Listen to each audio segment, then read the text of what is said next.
Namaskar and welcome to Indian Diplomacy, show on Doordarshan, India's national broadcaster, about India's foreign policy, India's international relations, India's major strategic partnerships, and also global geopolitical and economic developments that have an impact on India's rise as a major power. Viewers, in this episode, we are taking up the theme of the changing nature of warfare. Globally and regionally, we see new concepts, new doctrines, new tactics, new weapons, and new forms of conflict that have emerged. So we are going to be discussing warfare and what this means for India's rise in the world with a very, very special distinguished guest. Let me introduce you to him. I have with me Major General Shashi Asthana. General Asthana is a decorated soldier, retired officer of the Indian Army. He was Director General Infantry of the Indian Army, and he's presently Director of Courses at the United Service Institution, an important national military think tank, and a noted geopolitical commentator and analyst. General Asthana, welcome to Indian Diplomacy. Thank you, and a pleasure to be on your show. General Asthana, the nature of war has always changed over time with technological developments and shifts. But today we are in the third decade of the 21st century, and there's been a lot of focus on major transformations, revolution in military affairs. People talk about fundamental shifts that have been happening, especially related to technological changes. And in that context, there is the big overarching picture people say is that we are now possibly in a new Cold War involving the two big great powers. And underneath that, there are so many other patterns that you can see. So your opening thoughts, General, on what is this new kind of conflict or warfare that we are seeing in the context of this new Cold War? Firstly, let me talk about the global scenario. At the global level, after Second World War, people thought that the Cold War 1.0 between Russia and United States would be over with the disintegration of USSR. But it didn't happen, because apparently NATO, despite the promise of not an inch eastward, which Baker said and promised Gorbachev, they kept expanding eastwards, and therefore that Cold War 1.0 continued. In addition to that, China came up as a big power and a big player and a big global player. And under Xi Jinping, they had their aims right in a manner that by 2049, they would take over the mantle of the global superpower or the lone superpower from USA. So considering that, the Cold War between United States and China also started, which we call it as Cold War 2.0. Earlier, the strategic thoughts in USA also were that USA should not tackle China and USSR together. Even Kissinger said so at some point of time. But in Biden administrations, perhaps they mixed up Cold War 1.0 and 2.0 very badly. With the result, we find that they have got involved with Russia, and there is a Russia-Ukraine war, and that is an extension of Cold War 1.0. At the same time, there is a tremendous amount of military posturing in South China Sea and issues related to Taiwan, and also fair amount of build-up which is leading to Cold War 2.0, which is also going on simultaneously. And now America is finding it difficult to handle both together, and therefore you find that the American influence is winning away slightly. When you look at the Middle East, one has seen that Saudi Arabia is defying the US, quite openly. Is behaving in a slightly different manner, which may not be very comfortable to USA. Similarly, their footprints from Afghanistan have reduced. So therefore, the AFPAC region also doesn't have the American influence, the kind of influence which they used to have earlier. So therefore, this Cold War has now transformed into a number of other wars. Now, from this Cold War emerges what kind of warfare now it is going on. You see, between Russia and Ukraine, today the contact kinetic war is being fought between Russia and Ukraine. But that is not the actual war. The actual war is between Russia and NATO, and that is being fought in the non-contact, non-kinetic war domain, which comprises of many things, which is in the form of economic war, information war, diplomatic war, political war, and war by proxy. And that proxy has also got converted into hybrid war. And let me also explain it to the viewers that what happens is, we all are aware of the wars like conventional war. Conventional war is between two armies and two defense forces. Then between peacetime to conventional war, the entire spectrum is called as subconventional war, as far as the Indian terminology is concerned. But this is also called as durable disorder by the Westerners, like there is a strategist called as Sean McFate. Now, Sean McFate says that this is an era of durable disorder. Then we also call it, when it comes to in the context of Pakistan, we call it no war, no peace. So this is the third dimension, or it's almost the same thing, same dimensions being called differently in different places. But everything from peacetime till conventional war is subconventional war. Now, if you mix up a conventional war with anything like proxy war or insurgency or shall I say information war, then it is called as hybrid war. Now, this is the new definition which has come as hybrid war. And when you mix up with other things, you would have heard a term called as grey zone warfare. Because lot many strategists use these terms wrongly or inappropriately. Now, grey zone warfare, the difference is between the hybrid war and grey zone warfare is that grey zone warfare involves that everything between war is black and peace is grey. So, everything in between is grey zone. Now, in that you also have the content of the economic war and the content of the diplomatic and the content of the political and all other contents, including cyber, including media. So, when you mix up all that, that is, then you are operating in the grey zone.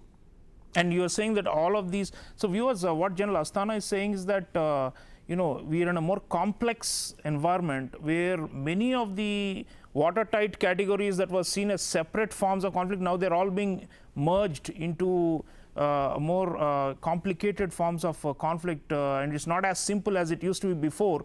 But the fundamental structural divide that we talked about, which is defining this new Cold War, is the US-China competition. Let's hear this news report on US-China competition, especially in the military domain, how it's fanning out, and continue the discussion. The U.S. says two dangerous encounters with China in recent weeks signal rising military aggressiveness from Beijing. After the close calls, one at sea and one in the air, White House spokesperson John Kirby called them unacceptable. Both of those incidents were in complete compliance with international law. There was absolutely no need for the PLA to act as aggressively as they did. It won't be long before somebody gets hurt. That's the concern with these unsafe and unprofessional intercepts. They can lead to misunderstandings, they can lead to miscalculations. That warning followed this video released by the U.S. Navy on Sunday, showing what it called an unsafe interaction with a Chinese warship in the sensitive Taiwan Strait. It appears to show a Chinese vessel crossing in front of a U.S. destroyer, forcing it to slow down to avoid a collision. And at the end of May, a Chinese jet carried out what the U.S. called an unnecessarily aggressive maneuver near an American military plane over the South China Sea within international airspace. Kirby said if China wanted to show that the U.S. was not welcome in the area or to stop American vessels supporting freedom of navigation, it would not succeed. I sure would like to hear Beijing justify what they're doing. That said, these are intercepts. Now look, air and maritime intercepts happen all the time. Heck, we do it. The difference is when we do it, when we feel like we need to do it, it's done professionally, and it's done inside the international law, and it's done in accordance with the rules of the road. On Monday, a Chinese Foreign Ministry spokesperson said that, quote, the measures taken by the Chinese military are completely reasonable, legitimate, and professional and safe. The recent jump in tensions with the U.S. comes as both sides blame one another for not holding military talks, with disagreements over issues ranging from trade in Taiwan to Russia's invasion of Ukraine. So viewers, you saw the heightening military encounters between the two great powers of our time, and this kind of close encounters with the possibility, the White House national security spokesman is saying that somebody is going to get hurt, and you can't assume that they will somehow avoid collisions or actual kinetic conflict. So General Asthana, somebody is going to get hurt, the Americans saying, the Chinese are saying, we dare you to come into our terrain. This is getting quite hot, isn't it? I mean, and even the original Cold War also and the new one, there are, like you said, theaters where it can get hot, and it's not necessary that the big powers will avoid direct clashes. It's possible that they may also happen. Limited wars could happen, right? So in that context, the military communications and all these have also mostly collapsed, and they're just not talking to each other. The first Cold War, we used to talk about strategic stability, where the Soviet Union and the Americans used to often meet to manage the competition. And this time, at least so far, we are seeing that there's more strategic gap in communication than any kind of dialogue, especially in the military sphere. They're talking about trade and other things, but not on defense and military. So it looks like quite a dangerous, kind of a slide. And your thoughts on this, these aspects, and you're a military man yourself. What kind of signaling and communications should adversaries have with each other, you think, and what is missing right now in the way the Chinese and the Americans are interacting with each other? See, there is a very heavy military posturing in South China Sea. And as you rightly mentioned, this military posturing can lead to accidental triggers. Now, these accidental triggers will have to be managed in case if it happens. So the best case is to avoid it, and for avoiding that, communication is necessary, as you rightly mentioned. Now, coming on to as to why this is happening and why it is happening in South China Sea. Now, this is slightly relevant. If you see the overall context, USA has got more than 700 military bases all over the world. China doesn't have even more than 20. So Chinese capability outside South China Sea is relatively limited. But in South China Sea and in and around Taiwan and the East China Sea Sea, in this area, the Chinese military assets which are on the land, military land assets on the eastern seaboard, they can influence, and therefore they are in a right position to match the US military power in that area. So that is why China is looking to be little bolder in that area, and that is why you find that China dare challenge US in that area. But otherwise, if you see, the war is not going to be fought only in that area. In case, hypothetically, if there is a war, then the biggest vulnerability is their sea lines of communication, which pass through Malacca Strait, which pass through Indian Ocean. Now, that is where you see the overall context. America is getting closer to India, because if you have to checkmate China in some manner or the other, then you have to choke them. And if you have to choke them, then Chinese have a major issue, because they are not self-contained in everything like America is, whether it is oil, food, etc., etc. So they depend a lot on imports. So that is one issue. Secondly, let me talk about the Chinese strategy. Now, what they are looking at. Chinese used to say that we are following active defense. Now, from active defense, they went into incremental encroachment. Now, South China Sea has got contradictory EEZ, or shall I say the EEZs are of many countries are overlapping. So, because if they are overlapping, so obviously it is not China's sea which they would like to believe. In fact, China would like to believe that it is China's lake, and that's why they put 9-dash line, which used to be 11-dash line, and 2-dash dropped in favor of Vietnam, and thereafter it became 9-dash line. So this is Chinese thought process.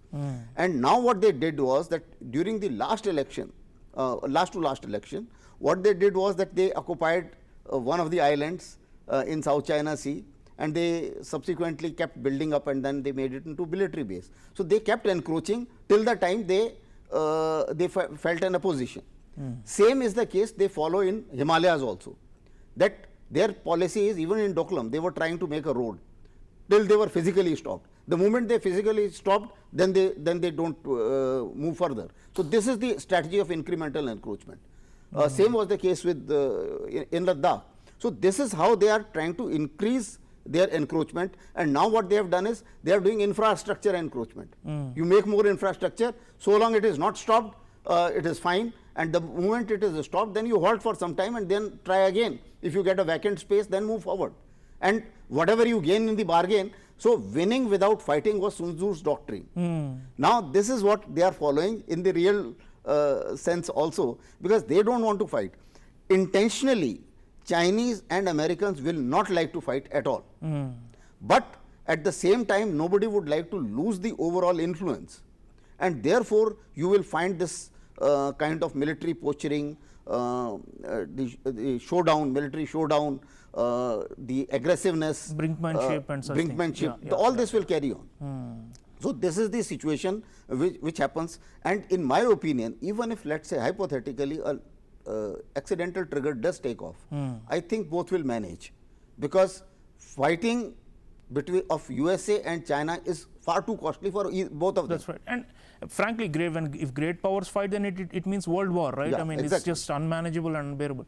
So, but General, coming to our context now, given this big US-China contention, where are we positioned in terms of exploiting this difference? I mean, one view is that US-China tensions are bad and they destabilize the world. The other view is, in our region, given that China is our #1 adversary, I don't think we really mind if the Americans are applying strategic pressure on China, right? I mean, that's something that is useful to us, because then it creates more fronts for China to manage. In that sense, I think this Cold War, unlike the previous one, I don't think we are going to sit out, right? I mean, we are not really neutral in this, because frankly, we know who our #1 challenge is. You are absolutely right. See, many thinkers, they keep talking about China trying to put a dilemma of two-front war over India, that China and Pakistan.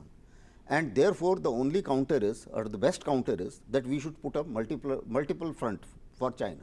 Now, how do we put multiple front? We can't do it alone. So therefore, we partner. We have the strategic partnership with the USA. We have Quad. Quad may not have a military complement as of now, but then the fact is that if all the 4 navies are exercising, if they have the interoperability, if they have the right posturing, and if they have the right assets at the right places, then the intentions can change overnight. Now, this is a threat which Chinese also understand. That's why they keep talking about they don't have a clique or something like that. So this is one issue. And secondly, you are right, as you rightly mentioned, today our strategic partnership with USA is much more, for the very simple reason, because we have a commonality, and commonality is the adversary. China is posing a big challenge. It is improving its expeditionary capabilities also. So therefore, certainly they would like to contest in Indian Ocean also with India. If that be so, then we need more partners. We need more partners, says General Asthana, and the point is, viewers, India is developing its defense diplomacy, bringing in large number of countries into a form of a coalition to counterbalance and push back the Chinese aggression. But Indian military, coming to the military, is also reorganizing in many ways. We are going towards more jointness, theater commands. We have discussed this in Indian diplomacy before, but more interestingly, also other dimensions of competition and conflict, especially with China and to a lesser extent with Pakistan, are emerging, including in the cyber domain. And this is where Indian military is also reorganizing and restructuring. Here is a small report about new developments in the Indian Army to face these challenges. Let's watch this and then continue the discussion.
because you're seeing all these changes in the Indian military formation and the posture as well, and preparedness for the threats that are emerging. Coming back to General Asthana, what caught my eye in this report was the point that the cyber domain has become more competitive, and our adversaries are also investing a lot in this field, including disinformation and all sorts of those hybrid techniques that you are talking about. And now the army has moved to catch up with all those threats and to preempt them. So how are we doing on the non-kinetic domains? I mean, this is something people, our audience mostly thinks of the military as preparing for conventional war or asymmetric war with jihadist groups and such thing. But really, this non-kinetic domains are emerged as an important arena for conflict, especially with perception and with molding and manipulating opinions in the global arena. So your thoughts on how our non-kinetic preparations are going on in the context of this changed warfare? Okay. Firstly, to answer your question, let me also give you a little background. Chinese have a strategy called as three warfare strategy. Now, three warfare strategy means first is the media, second is psychological warfare, and third is legal warfare. And this they mesh up with the technological warfare and shall I say the cyber warfare also. So basically this is the age of information warfare, and we have all these threats. Now, to cater for all these threats, Indian defense forces are also preparing very hard. Earlier we had a defense cyber agency, but that was at the national level. Ideally we were looking for an information warfare command, but we are a little far from it as of now, but we are developing towards that. So defense cyber agency was announced a couple of years back, and very recently what we have done is that we have given some cyber capabilities to the commands for operation as well as for supporting our military operations. As far as the national level is concerned, because we also have to have the support and defense of the national infrastructure from cyber. So cyber attacks are in two domains. One are the systems, and second is the military hardware, or shall I say the national hardware. Like power grid was sometimes broken by cyber. Critical infrastructure. So that is called as hard kill. And when you talk of systems that you don't let other guy operate, don't let the command control system of the Indian military operate, that is called as soft kill. So India is preparing for both. Our military is also now preparing in a number of manner that we are firstly we are creating capabilities. We are also pooling in the required talent, and that talent, and that's why the technological entries and the kind of the technological content in our training has increased manifold. Similarly, the technological arms have also expanded. Now most of the cadets in NDA, they are also technically qualified. Right. So manpower also we are improving. Similarly, as far as the equipment is concerned, we are improving. I won't be talking about the kind of equipment on the national television in the open domain, but suffice to say that we are increasing these capabilities. And the fact that what the video which you saw was basically to ensure that even at the military level, to ensure that our command and control structure during operations gets protected. Now that capability we have to give to the operational commands and to the theater commands as and when they appear. So that's what we are trying and General, last word on AI. I mean, everyone's talking about AI, and many countries are investing heavily in this, and AI enabled weaponry and tactics and strategies. How are we preparing in the AI domain? Are we being able to bring in this whole intelligence based machine learning based killer robots? And there's a lot of notions out there that militaries are going to become fully automated and dehumanized, and that machines are going to fight against machines, and it's going to be metal versus metal and all these things. So what India, are we preparing for AI enabled warfare? Yes, we are preparing for AI-enabled warfare. There are certain institutions which have been tasked. There are certain institutions which within the military which have been created as nodes. Then we are also looking at certain induction of the trained manpower to handle that. Similarly, there is also, shall I say, a fair amount of, one is the awareness. We have to train people, we have to train our, and we also have to make our systems in place. So AI enabled systems are being worked out, and this will be in two domains. One is we are also working out as far as the indigenous development is concerned. There are various institutions. The DRDO is also gearing up, and DRDO has got a major complement on AI now. Similarly, some of our technological institutes, I will not name the institutes, but they have also been tasked accordingly, and there are various AI courses which are going on. Similarly, we are also working on the certain induction of equipment, state-of-the-art equipment, which we are going to buy. So that is also from our foreign partners. Yeah, from our foreign partners. So Right. that is also we are looking at. Right. Similarly, as far as machine learning is concerned, I think we have already started off certain prototypes being made out of machine learning. So there is a lot of development which is Right. going on the So- non-quantitative domain. Right. So viewers, lots of developments, a work in progress, but definitely one has to keep up with the times, and India is preparing for this new battleground that's emerging on the world stage. There's a lot of conflict, lot of geopolitical contention, and also opponents trying to outdo each other through technological means in the military, and certainly it's a great challenge. It's a very high speed era where a lot of changes are happening very quickly, and to be able to adapt to these changes and to be able to be on par with adversaries or to even dominate the adversaries, that is the ultimate goal of the Indian military and also of our diplomatic community, which is trying to support all our defense diplomacy. So let's keep an eye on changing nature of war and military developments, because that's so significant. I want to thank General Asthana for sharing such invaluable insights. Thank you, General. Thank you. It was a great pleasure interacting with you and to the viewers. Thank you very much. So viewers, let's follow military technology, military doctrines. These are very important for India's rise, and they are arguably very central for India to become a leading power in the world. I'll see you again next time. Until then, take care.